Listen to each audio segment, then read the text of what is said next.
Hi hello నమస్తే. రఘురామకృష్ణరాజు గారి మీద దాడికి సంబంధించి దారుణమైనటువంటి చర్చా కార్యక్రమాలు, దారుణమైనటువంటి స్టేట్మెంట్లు చేయటం కరెక్ట్ కాదు. స్ట్రైట్ ఫార్వర్డ్ చెప్తున్నాము. మీరు డైరెక్ట్గా వచ్చేసి ఎవరు చేశారో తెలియకుండానే దళిత క్రైస్తవులు చేశారని చెప్పడం కరెక్ట్ కాదు. వాళ్ళు ఎవరు చేశారో అరెస్ట్ చేసి వాళ్ళు ఎందుకు చేశారు ఇన్వెస్టిగేషన్ చేసి కన్ఫెషన్ స్టేట్మెంట్ తీసుకున్న తర్వాత ఈ కారణం ద్వారా మేము మేము దాడి చేసామని వాళ్ళు చెప్పిన తర్వాతే మీరు ప్రెస్ ముందుకు వచ్చి చెప్పాలి. ఇది ఈ కారణం చేత దళిత క్రైస్తవులు కొట్టారా, ఎవరు కొట్టారని చెప్పాలి. అసలు ఇన్సిడెంట్ జరిగిన దగ్గర నుంచి మీరు దళిత క్రైస్తవులు కొట్టారు, హిందువులు ముసుగులో ఉన్న క్రైస్తవులు కొట్టారని చెప్పడం కరెక్ట్ కాదు. ఇది చాలా తీవ్రంగా ఖండిస్తున్నాం మా వైపు నుంచి. ఎవరు చేశారో మాకు తెలియదు. ఇన్వెస్టిగేషన్ అయిపోయిన తర్వాత మీరు చెప్పాలి. ఆరోపణలు చేయడం కరెక్ట్ కాదు. మోరోవర్ అక్కడెక్కడ దళిత క్రైస్తవులు, అక్కడెక్కడ రఘురామకృష్ణరాజు మీద దాడి జరిగితే వీళ్ళందరూ చర్చా కార్యక్రమం ఏంది? ఇది చూడండి, ఇది సాంబశివరావు ఏం మాట్లాడుతున్నాడు. పాటలు రాస్తూనో లేకపోతే పద్యాలు రాస్తూనో టీవీలో మాట్లాడుతూనో బహిరంగ సభల్లో మాట్లాడుతూనో హిందూ బుర్ఖా ధరించాల్సిన ఆచారాలని తూచా అంబేద్కర్ గారి గురించి ఈయన ఏమంటున్నాడంటే సౌదీ అరేబియాలో బుర్ఖా తగిలించాలి, అంబేద్కర్ గారు రాశారు, మీరందరికీ రిజర్వేషన్ లేవని, రిజర్వేషన్స్ 10 సంవత్సరాలకి ఈ రిజర్వేషన్స్ ఆయన ఎవరు? రఘురామకృష్ణరాజు ఎవరండి? ఆయన కొడితే రిజర్వేషన్కి లింక్ ఏంటండి? ఆయన రిజర్వేషన్ శాసించే అంత పెద్ద ఎంపీనా రఘురామకృష్ణరాజు గారు? ఆయన కొట్టారని ఇప్పుడు అర్జెంటుగా రిజర్వేషన్స్ తీసేయమంటారా? దేశవ్యాప్తంగా 100 కోట్ల మంది యొక్క జీవితాలు తీసేస్తారా? ఆయన కొడితే చట్టాలు ఉంటాయి, పోలీస్ స్టేషన్లు కేసు పెట్టాలి. ఏంటి చర్చా కార్యక్రమాలు పెట్టేది? ఎవరన్నా రాయేస్తే పోలీసులు ఉన్నారు, ఆ రాయేసిన నుండి పట్టుకుపోవాలి. రిజర్వేషన్ల మీద చర్చలు ఏంటి? రఘురామకృష్ణరాజు గారు రిజర్వేషన్స్ తీసేసి అంతమంది జీవితాలను తీసేసి అంత పెద్ద క్రైమా? తప్పు క్రైమే, రాయటం క్రైమే. రాయేసిన పోలీసులు పట్టుకెళ్ళాలి. మీ చర్చా కార్యక్రమం రిజర్వేషన్స్ తీసేయటం అంటే 10 సంవత్సరాలకే రిజర్వేషన్స్ ఉన్నాయని చర్చా కార్యక్రమం పెడతాడు ఏంది ఇతనా? ఓకే, అదేమంటే సౌదీ అరేబియాలో బుర్ఖా దగ్గర వెళ్ళండి, మీకు నచ్చితే సౌదీ అరేబియా, బంగ్లాదేశ్, పాకిస్తాను, ఎవరెవరైతే బంగ్లాదేశ్, పాకిస్తాను, సౌదీ అరేబియా వాళ్ళని చూడండి, మనం వాళ్ళని చూసి నేర్చుకోవాలంటే అక్కడికి వెళ్ళండి. మీరు ఇజ్రాయెల్ చూడండి అంటే వెళ్ళండి మీరు ఇజ్రాయెల్కి. మేమందరం ఇక్కడే పుట్టాము, మాదంతా కూడా ద్రవిడియన్ జాతిది, మా పుట్టు పూర్వతాలన్నీ ఇక్కడే. దళితులు ఇక్కడే పుట్టాడు, ఇక్కడే పెరిగాడు దళితుడు. ఓకే, ఇది కరెక్ట్ కాదు. రఘురామకృష్ణరాజు గారికి రిజర్వేషన్స్ సంబంధం ఏంటి? ఇది ఇంకొక ఆయన ఎవరు, ఇతను ఎవరు? జడ్జి అంట, ఎస్సీ క్యాండిడేట్. ఇతను ఒక ఎస్సీ క్యాండిడేట్, రామకృష్ణ అంట, జడ్జి రామకృష్ణ. ఇతనేం మాట్లాడుతున్నాడు? ఎస్సీలు అన్నది కేంద్ర ప్రభుత్వం ఆ రోజే ప్రకటించింది. నిన్న సుప్రీంకోర్టు వాళ్ళు సరే, ఇది వీళ్ళందరూ వినటం కూడా వేస్ట్. ఇతను ఎస్సీ జడ్జి రామకృష్ణ అంటే ఇతను చెప్తున్నాడు నిజమైన హిందువులకి అన్యాయం జరుగుతుంది, నిజమైన దళిత హిందువులకి అన్యాయం జరుగుతుంది క్రిస్టియన్ దళితుల వల్ల అట. ఏం చెప్పడం? ఈయన అంటాడు క్రిస్టియన్ దళితులు లేరు, దళితులు లేరు, క్రిస్టియన్స్ దళితులు ఉన్నారు అంటాడు. ఇతని ఉద్దేశం ఏంటంటే క్రిస్టియన్స్గా మారినది దళితులు కాదని చెప్పేసి ఒక షెడ్యూల్ క్యాస్ట్ వాడు చెప్తున్నాడు. ఇది వీళ్ళందరూ ఏ మాయలో ఉన్నారంటే, షెడ్యూల్ క్యాస్ట్ వాళ్ళందరూ ఏ మాయలో ఉన్నారంటే వాళ్ళు చెప్పేటువంటి కలుపుల సొబుర్లు మొత్తం వింటున్నారు వీళ్ళు. షెడ్యూల్ క్యాస్ట్, హిందూ మతంలో ఉన్న షెడ్యూల్ క్యాస్ట్ వాళ్ళు చెప్పిన కబుర్లు వింటున్నారు వీళ్ళు. వాళ్ళకి తెలియదు. వాళ్ళు ఇప్పటికి 2 సార్లు రివ్యూ చేయమన్నారు. రిజర్వేషన్స్ రివ్యూ అంటే ఏంటి అర్థం? సరే, వీళ్ళు చెప్పిన ప్రకారం 15% రిజర్వేషన్ ఉంది ఇప్పుడు.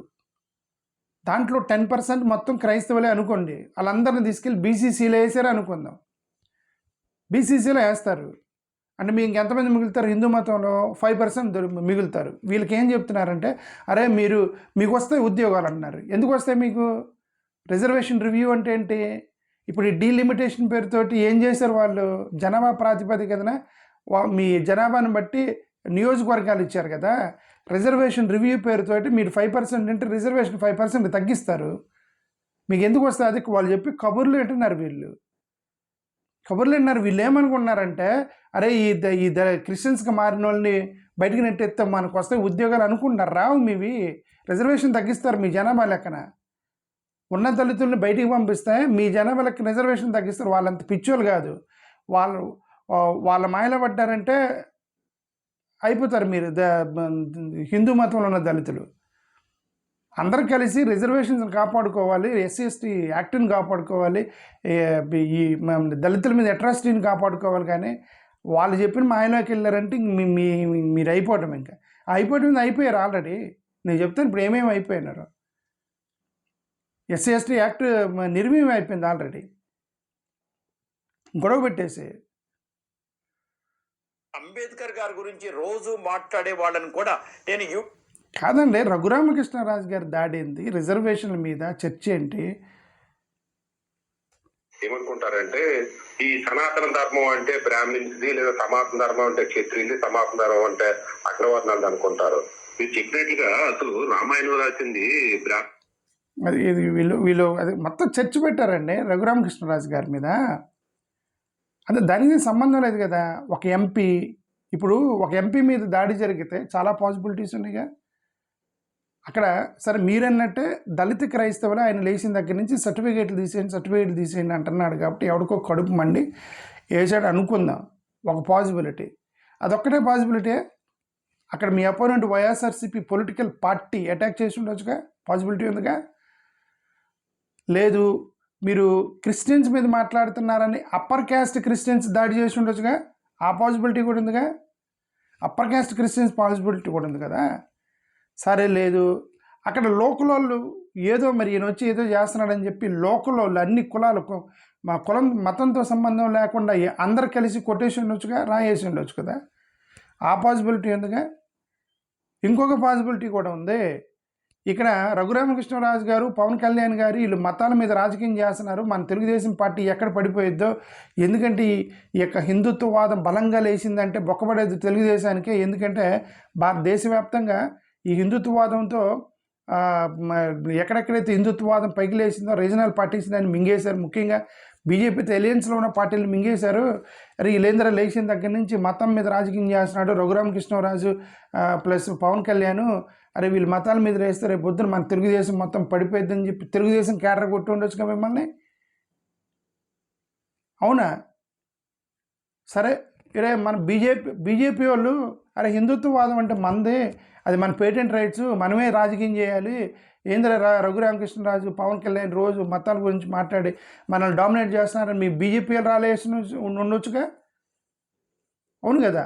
లేదు మీ పొలిటికల్ అపోనెంట్ లోకల్గా మీరు ఎవరికో మీకు వ్యతిరేకంగా ఎవరో పోటీ చేసి ఉంటారు కదా, వాళ్ళు రాలేసి ఉండొచ్చుగా. ఇన్ని ఆప్షన్స్ ఉన్నప్పుడు ఇన్వెస్టిగేషన్ చేయకుండా వాళ్ళని తీసుకొచ్చి ముందు పెట్టకుండా, వాళ్ళు ఎందుకు వేశారు చెప్పకుండా మీడియా ఛానల్లో డైరెక్ట్గా రిజర్వేషన్స్ ఎత్తేయాలి వీళ్ళకి. వీళ్ళందరూ హిందూ మతంలో ఉన్నటువంటి ద్రోహుల మీద దాడి చేశారు, హిందూ ముసుగులో ఉన్న క్రైస్తవులు దాడి చేశారని టకటకా పెట్టారు.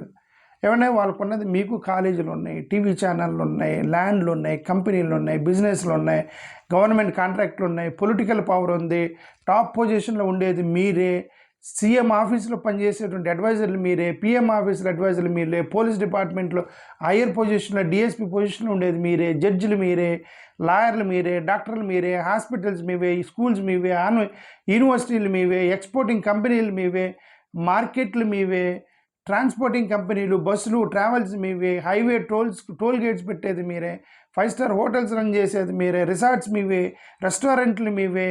ఇంత అల్టిమేట్గా ఎమ్మెల్యేలు, ఎంపీలు, డమ్మీలు, ఎస్సీ ఎస్టీలు డామినెన్స్ మీదే, ఎన్ని మీయే కదండి. వాడు ఎస్సీ వాడి దగ్గర ఒక చిన్న సర్టిఫికేట్ ఉంది, ఏమవుతాయి సర్టిఫికేట్ దగ్గర? ఆ సర్టిఫికేట్తో ఏమొస్తాయి వానికి?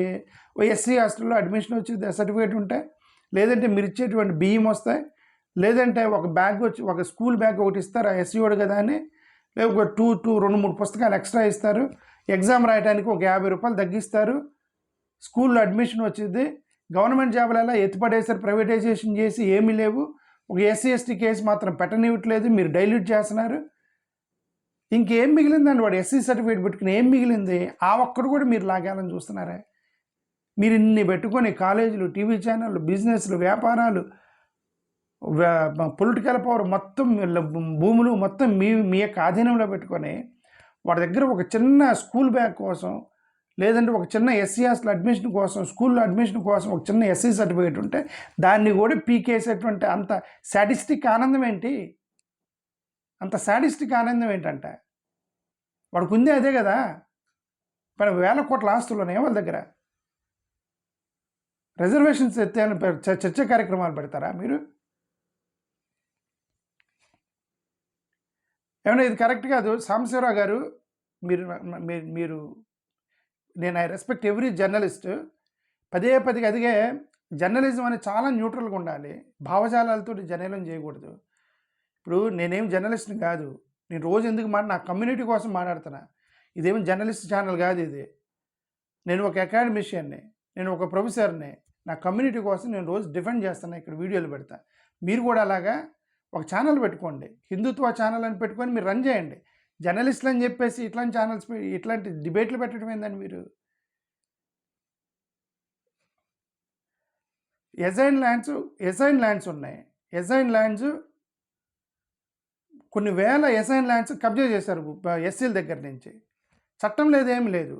అతిక్రమించి ఎజైన్ ల్యాండ్స్ కబ్జాలు చేశారు, భూ కబ్జాలు చేశారు, వేల కోట్ల స్కాములు చేస్తున్నారు. ఇవన్నీ కూడా ఈ షెడ్యూల్ క్యాస్ట్ వాడు చేయడు పాపం. వాడు వేల కోట్ల స్కాములు చేస్తారు, లంచాలు తీసుకుంటారు, సెటిల్మెంట్లు చేస్తారు. ఎస్సీ ఎస్టీ ఫండ్ను కూడా, ఎస్సీ ఎస్టీ ఫండ్ కరప్షన్ కూడా మళ్ళీ అగ్రవర్ణాలు చేస్తారు, మళ్ళీ ఎస్సీలు చేయట్లే. అగ్రవర్ణాల వాళ్ళు ఎస్సీ ఎస్టీ ఫండ్లో కూడా స్కాములు చేస్తారు. ఇన్ని చేస్తారు. అక్కడ చట్టాలు గుర్తురావు వీళ్ళకి. షెడ్యూల్ క్యాస్ట్ వాడు ఒక చిన్న సర్టిఫికేట్ పెట్టుకుంటే దేనికి 100 రూపాయలు ఫీజు తగ్గిద్ది. లేదంటే ఒక ఎస్సీ హాస్టల్లో, బీసీ బ్రాహ్మణుల హాస్టల్లో ఇవ్వరు కదా ఎస్సీ సర్టిఫికేట్ మీద. ఎస్సీ సర్టిఫికేట్ ఉన్నవాడికి బ్రాహ్మిన్స్ వేదిక స్కూల్లో ఇస్తారా మీరు అడ్మిషన్లో? ఎక్కడ ఇస్తారు?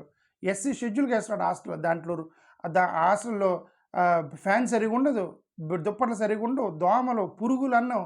దానికి వాడతాడు ఎస్సీ సర్టిఫికేట్ని. దాన్ని కూడా కుళ్ళు కుతంత్రం, దాన్ని తీసేయండి లేచిన దగ్గర నుంచి దాన్ని తీసేయండి సర్టిఫికేట్ తీసేయండి. ఎవరు మరి మనుషుల మానవత్వం ఉండాలండి మనుషులకి. అందుకే ఇది ఇప్పుడు ఎంత అరాచకం చేస్తుంటే ఎవరికో కడుపులో మండి రాయి తీసుకుని కొట్టుంటాడు. నాకు తెలియదు ఎవడు కొట్టాడో. మీరు లేచిన దగ్గర నుండి వాడి జీవితం మీద కొట్టకూడదు, జీవనాధారం మీద కొట్టకూడదు. మీరు ఏదైనా చేయండి, ఏదైనా మాట్లాడండి, పొలిటికల్గా మాట్లాడండి. మీ ఆస్తుల మీద, మీ ఉద్యోగాల మీద, మీ ఆడపిల్లల మీద వేస్తే మీరు పరువు హత్యలతో చంపేస్తున్నారు కదా. వీడికి ఆస్తి ఆ ఎస్సీ సర్టిఫికేట్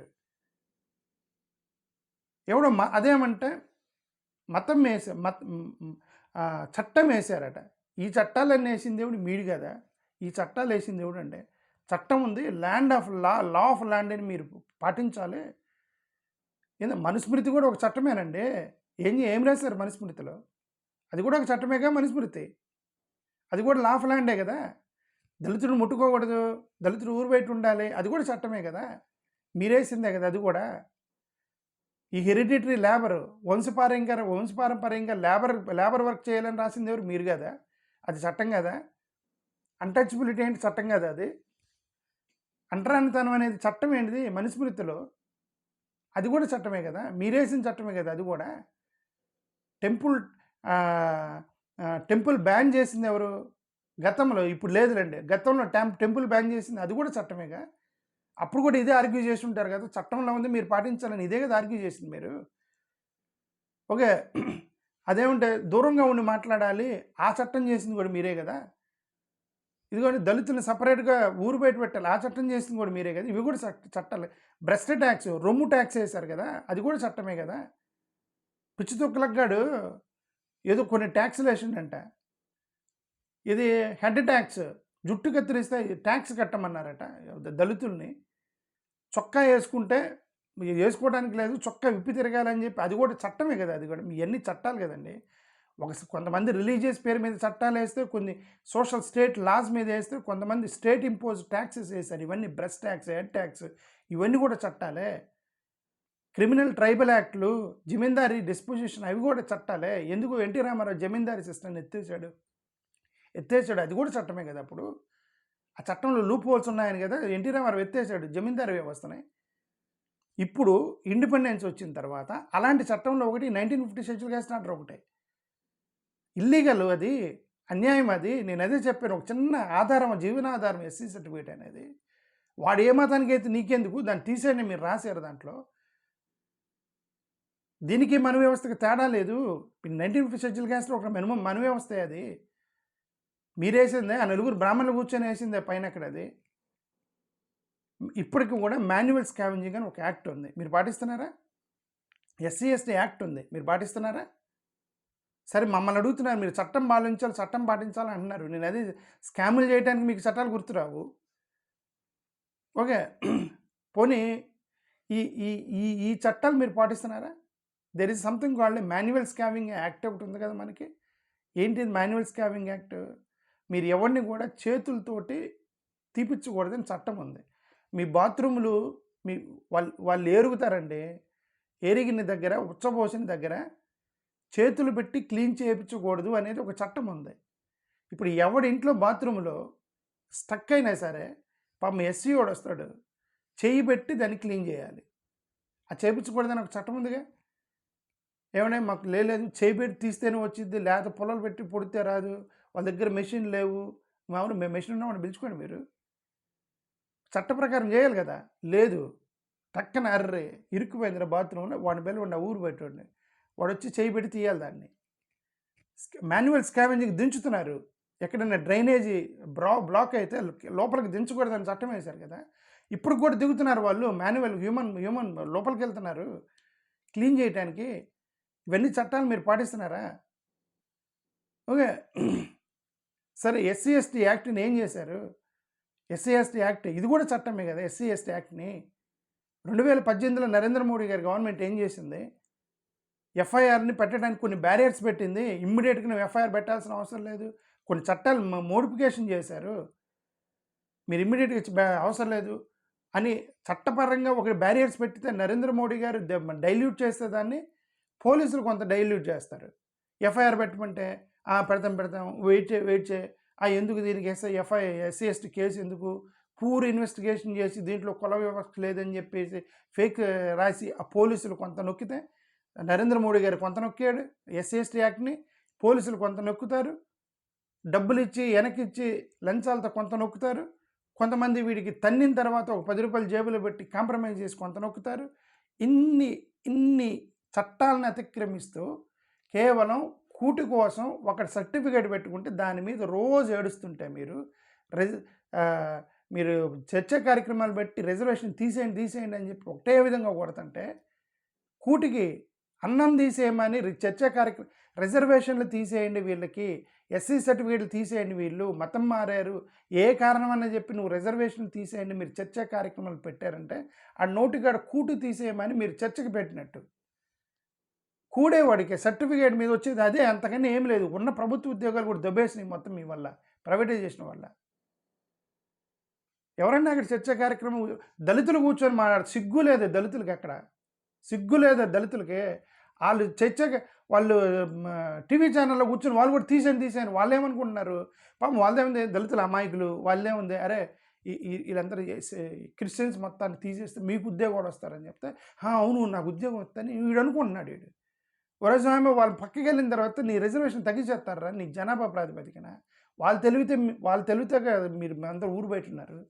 వాళ్ళని నమ్మారంటే దళితులకు చెప్తున్న హిందూ మతంలో దళితులకి వాళ్ళు చెప్పినట్టు మీరు చేశారంటే మీ ఇష్టం. టెంపరీగా మీకు ఏదో ఒక 10 పప్పు బెల్లాలు అయ్యొచ్చు మీకు, ఆ పప్పు బెల్లాలతో మీ జాతిని నిర్వీర్యం చేసేస్తారు వాళ్ళని నమ్మారంటే. మీరు ఎవరే బాయ్ వీళ్ళు? అక్కడ ఎవరో ఒక అతను కూర్చొని మాట్లాడుతున్నాడు, దళితుడట, మళ్ళీ జడ్జి మళ్ళీ అతను మాట్లాడుతున్నాడు మా నిజమైన దళితులకు అన్యాయం జరుగుతుందని. వాళ్ళు ఇచ్చిన నెరేషన్లోకి మీరు వెళ్ళేది నిజమైన దళితులు ఏంద్రా బాయ్? నీ బంధువో, నీ అమ్మో, నీ అక్కో, నీ చెల్లెలో, ఎవడు క్రిస్టియన్, ఎవడు నీ ఇంటి పక్కన ఎవడు నీ బంధువు కాదు. వాళ్ళెవరు ఎత్తుతూ నువ్వు రాగాక నువ్వు అంటారా అడివి, వాడు నీకు బంధువు అయ్యాడు, నిజంగా నీ బంధువు నీకు పరాయి దళితుడు అయ్యాడా? ఎవరు మారాలి రా భయ్ కొద్దిగానే సార్. దళితులుగా ఏకమవ్వండి, షెడ్యూల్ క్యాస్ట్ వాళ్ళకి ఏకమవ్వండి. మీరందరూ ఎస్సీ ఎస్టీ యాక్ట్ నిర్వీర్యం అవుతుంది, రిజర్వేషన్ ఎత్తిపడేస్తున్నారు, మీకు పిల్లలకి అడ్మిషన్స్ రావు, ఏమంటే కార్పొరేట్ వ్యవస్థ వస్తుంది, రిజర్వేషన్స్లో మీ వాళ్ళందరూ కూడా బయట మీకు అడ్మిషన్స్ రావు, హైర్ యూనివర్సిటీస్లో ఉద్యోగాలు రావు. అరే యునైట్ యాజ్ ఎ క్యాస్ట్ అంటే లేచిన దగ్గర నుంచి మతాలు కూడా వీళ్ళకి క్యాస్ట్ అప్రెషన్ నుంచి తప్పించుకోండి అని అంటే లేదు, మతం మీద యునైట్ అవ్వాలని చెప్పేసి వాళ్ళ సొంత ఇంట్లో ఒకే ఇంట్లో అన్న వచ్చి తమ్ముడు రే నువ్వు క్రిస్టియన్గా మారావు నీ సర్టిఫికేట్ నాదన్నాడు. Okay, use your brain. అందుకే దళితుడికి బుర్ర ఉండదు, మోకాల్లో ఉండిద్ది దళితుడికి బుర్ర అని చెప్పేది అనేది అందుకే. వాళ్ళు చెప్పిన మాయమాటలు పడకండి మీరు. ఎవడు నీ తమ్ముడు, ఎవడు నీ బామర్ది, ఎలాగ మనం హక్కుల్ని సాధించుకోవచ్చు అలా ఆలోచించండి దళితులు. ఇలాగ వాళ్ళు చెప్పినట్టు కాదు. వాళ్ళు నీ క్షేమం కోరుకుంటారు అనేది నీ కర్మ. అది దళితుల క్షేమం కోరుకుంటారు అని నువ్వు నమ్ముతున్నావే, అంతకన్నా దౌర్భాగ్యం ఏం లేదు. వాళ్ళకు ₹1 కూడా లాభం లేకుండా నీ క్షేమం కోరుకోరు. అంతే. Thank you. నమస్కారం.